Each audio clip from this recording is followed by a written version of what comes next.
പിതാവിന്റെയും പുത്രന്റെയും പരിശുദ്ധാത്മാവിന്റെയും നാമത്തിൽ ആമേൻ. എൻ്റെ പ്രിയപ്പെട്ടവരെ, ഇന്ന് ഒക്ടോബർ 17 വെള്ളിയാഴ്ച. അമ്മേ പരിശുദ്ധമ്മേ, അമ്മേ പരിശുദ്ധമേ, ദൈവമാതാവേ, കൃപാസനത്തിലൂടെ ഞങ്ങൾക്കും ഞങ്ങളുടെ ദേശത്തിനും അമ്മ മധ്യസ്ഥം തേടി തന്ന എല്ലാ അനുഗ്രഹങ്ങൾക്കും കൃപകൾക്കും ഞങ്ങളിപ്പോൾ ഹൃദയം നിറഞ്ഞ നന്ദി പറയുന്നു. അമ്മേ പരിശുദ്ധമേ, ദൈവമാതാവേ, 2004 ഡിസംബർ 7 ഉച്ചകഴിഞ്ഞ് 2:30 കൃപാസനത്തിൽ സംഭവിച്ച അമ്മയുടെ പ്രത്യക്ഷപ്പെടലിനെ കുറിച്ച് തിരുസഭയ്ക്ക് സമർപ്പിച്ചിരിക്കുന്ന പഠനരേഖകളുടെ മേൽ സഭാത്മകമായ പഠനം ആരംഭിക്കുവാൻ ഞങ്ങൾ പ്രാർത്ഥിക്കുന്നു. അമ്മേ പരിശുദ്ധമേ, ഭൂസ്വർലോകങ്ങളുടെ രാജ്ഞിയായ അങ്ങേയ്ക്ക് ഭൗമ സംരക്ഷണത്തിനായി പ്രപഞ്ചപ്രകൃതിയെ തന്നെ തിരുസഭ പ്രതിഷ്ഠിക്കുവാൻ ഈ പ്രത്യക്ഷീകരണ വഴി ഇടയാക്കണമേ. പരിശുദ്ധമ്മേ, ജപമാല മാതാവേ, സകല കൃപാസനം പ്രാർത്ഥനകളോടും ചേർത്ത് ഞങ്ങളിപ്പോൾ പ്രാർത്ഥിക്കുന്ന ഈ കുടുംബത്തിന്റെ പ്രത്യേക നിയോഗം പറമക്കളെ.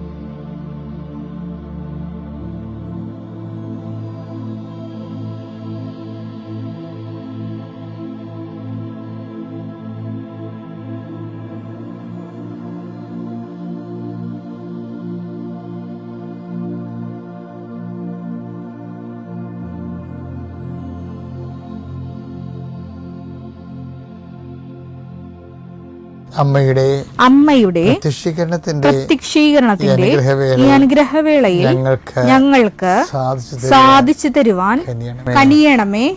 ആമേൻ. വിശ്വാസ പ്രമാണം. സർവശക്തനായ പിതാവും ആകാശത്തിന്റെയും ഭൂമിയുടെയും സൃഷ്ടാവുമായ ദൈവത്തിൽ ഞാൻ വിശ്വസിക്കുന്നു. അവിടുത്തെ ഏകപുത്രനും ഞങ്ങളുടെ കർത്താവുമായ ഈശോ മിശിഹായിലും ഞാൻ വിശ്വസിക്കുന്നു.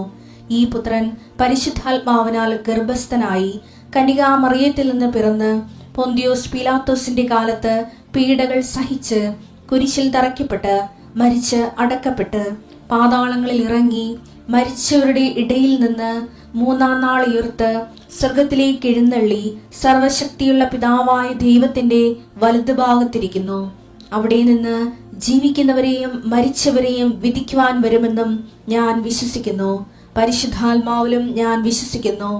വിശുദ്ധ കത്തോലിക്കാ സഭയിലും പുണ്യവാന്മാരുടെ ഐക്യത്തിലും പാപങ്ങളുടെ മോചനത്തിലും ശരീരത്തിന്റെ ഉയർപ്പിലും നിത്യമായ ജീവിതത്തിലും ഞാൻ വിശ്വസിക്കുന്നു. ആമേൻ. സുഖസ്ഥനായ ഞങ്ങളുടെ പിതാവേ, അങ്ങയുടെ നാമം പൂജിതമാകണമേ. അങ്ങയുടെ രാജ്യം വരണമേ. അങ്ങയുടെ തിരുമനസ് സ്വർഗത്തിലെ പോലെ ഭൂമിയിലും ആകണമേ. അന്നു വേണ്ടുന്ന ആഹാരം ഇന്ന് ഞങ്ങൾക്ക് തരണമേ. ഞങ്ങളോട് തെറ്റ് ചെയ്യുന്നവരോട് ഞങ്ങൾ ക്ഷമിക്കുന്നത് പോലെ ഞങ്ങളുടെ തെറ്റുകൾ ഞങ്ങളോടും ക്ഷമിക്കണമേ.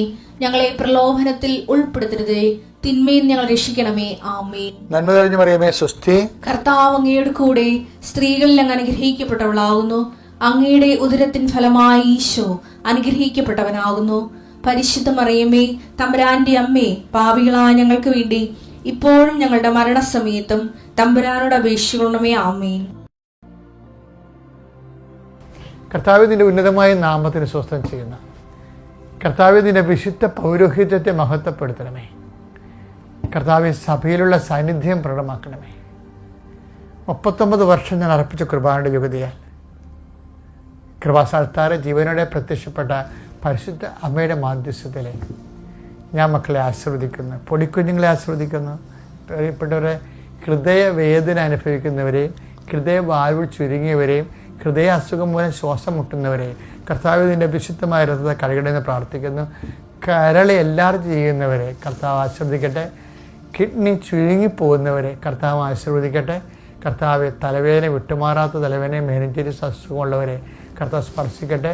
എങ്ങനെയെങ്കിലും കല്യാണം നടക്കണം, നടന്നേ മതിയാകത്തുള്ളൂ. വർഷമായ കല്യാണം നടക്കാൻ പറ്റത്തില്ല എന്ന് വിചാരിച്ചുകൊണ്ട് ഇതിനു വേണ്ടി ജീവിത പങ്കാളികൾ തിരക്കി നടക്കുന്നവരുണ്ട്. അതുപോലെ തന്നെ അതിനുള്ള പണം സ്വരൂപിക്കാൻ വേണ്ടി നോക്കുന്നവരുണ്ട്. പറമ്പ് വിറ്റുമാറാൻ ഉദ്ദേശിക്കുന്നവരുണ്ട്, മാറ്റാൻ ഉദ്ദേശിക്കുന്നവരുണ്ട്.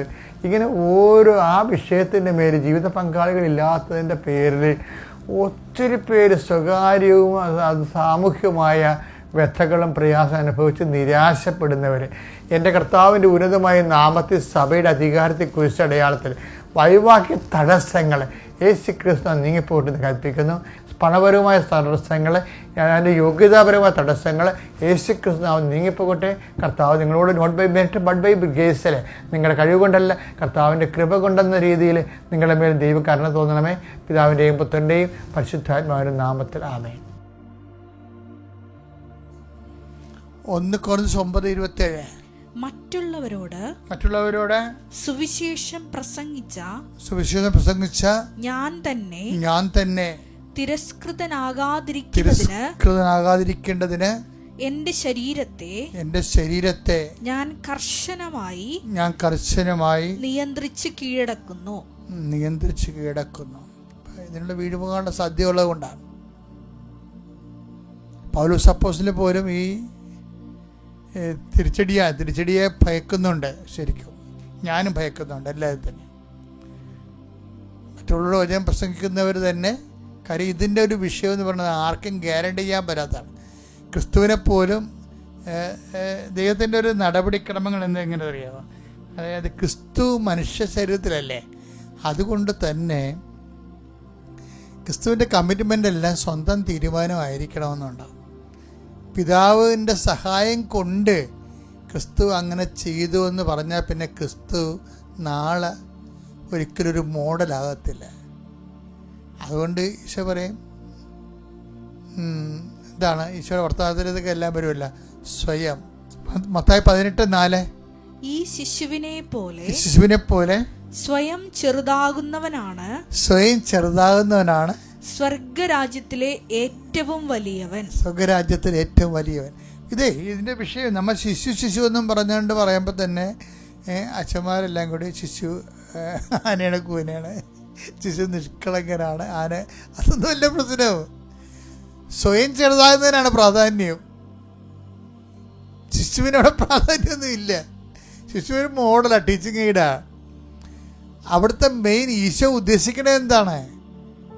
ഈശോ ഉദ്ദേശിക്കണത് സ്വയം ചെറുതാകുക എന്നുള്ളതാണ്. സ്റ്റാറ്റസ് ലോയിങ്.